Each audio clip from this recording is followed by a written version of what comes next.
internet, she loves you. My name is Cody, and this is the Christian News Show we do on Mondays, Wednesdays, and Fridays with geeksundergrace.com. So make sure you check us out there if you want to stay up to date on everything geek and everything Christian. I know we're doing things like some coverage with PAX, so if you want to check that out. And with that, we can get on to the first story of the day. And I want to talk about Niel Tyson versus Ken Ham. Sadly, this is not like another official debate happening, but the two have been kind of publicly arguing with each other. Tyson claiming that no one really knew who Ken Ham was until the Bill Nye debate came about, and most Christians don't believe what he believes anyways. And then Ken Ham did what he usually does, and he made more claims without really disproving anything with evidence. I know that's kind of mean to say, but I was really disappointed with his debate with Bill Nye. I used to be really into Kent Hovind, who was a creation scientist as well, and I would like to see some of those arguments put up against science and see what science had to say about it. So who knows, maybe we'll end up getting a Tyson versus Ham debate out of this, because that would be great. But if I'm honest, what I really would like to see is Bill Nye versus a Christian scientist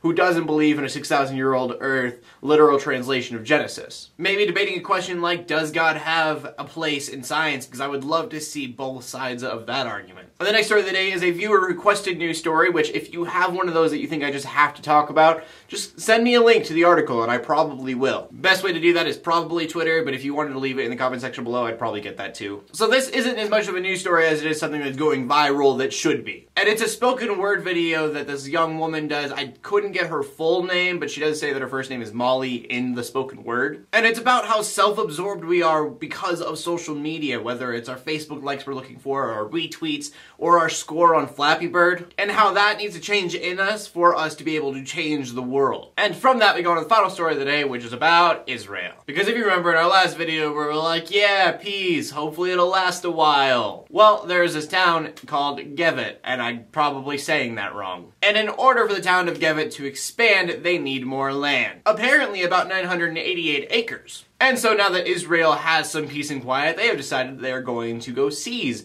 said land from Palestine. And so I feel like everybody in the United States that's like, go, we support Israel, are kind of like, In fact, the United States is claiming it as an obstacle of peace, which really it kind of is. And the European Union just straight up saying it's illegal and they shouldn't be doing it at all in the first place. I like to compare the idea of Israel to Loki as of right now in this said circumstance. Because let's be honest, when you're watching the Thor movies, especially the last one, you are rooting for Loki the entire time. You're like, he's gonna do good this time and everything's gonna be awesome. The entire time you're in full support of him until the very end of the movie, he does something stupid and you go, you were so close, Loki. What are you doing? So hopefully Loki gets a redemptive story, both figuratively and literally, because if I'm honest, I really want both to just do good. And from that we go to the question of the day. The question of the day is going to be about Israel taking this land, because maybe I'm wrong. Are you in complete support of Israel no matter what they do, or do you think it was wrong for them to take land